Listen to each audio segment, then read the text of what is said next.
Kung ang task ninyo is maghanap ng lupa or vacant lot na bibilhin, ang tawag doon is prospecting. This is part of real estate virtual assistance task. And you can actually do it via phone calls or pwede rin kayo mag-send ng text blast or pwede rin via email pero medyo mahirap. Now, kung ano man yung gagawin nila dun sa lot na yon, like for example dito gagawing commercial or commercial space or wedding venue, it's up to the investor. Ang tawag sa kanila ay real estate investor. Sila yung mga bumibili ng mga properties for different types of investment. Pwedeng gagawin nilang Airbnb, pwedeng gagawin nilang buy and sell, parang flipping ng properties. Marami kasing iba't ibang uri ng business model when it comes to real estate, lalo na sa US. Kaya nga sabi ko, nung magturo ako ng real estate virtual assistance, ang mas maganda na atake is matutunan ninyo yung skill set mismo, yung role mismo, at hindi kayo mag-focus lang sa isang type of industry or business model ng client. Kasi kung marunong kayo ng lead generation, prospecting,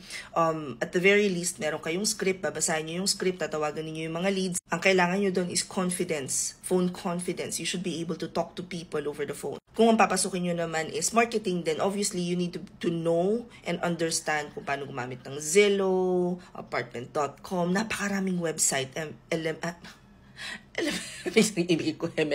MLS. So, familiarity dun sa mga system or apps na ginagamit would be very helpful. This is something that I am currently working on right now is para lang magkaroon kayo ng internship hindi lang sa pagtatawag, hindi lang sa isang role, kung hindi sa lahat ng roles na pwede nyong pasukin as a real estate virtual assistance. Pero hindi pa namin nalalaunch ito.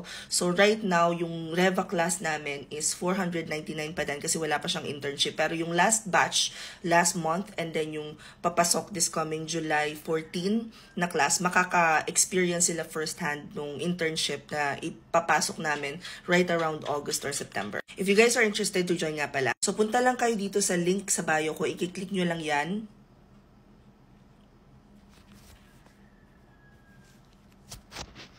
It will then open our Gig Hub. So, dito may nakasulat live mentorship classes. Hanapin nyo lang 499 yan.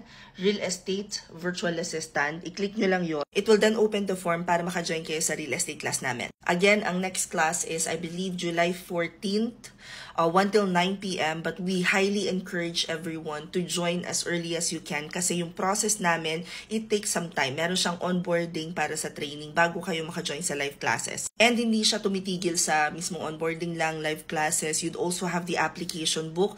Tapos mock interview yun yung one-on-one nyo with me para ma-certify namin kayo.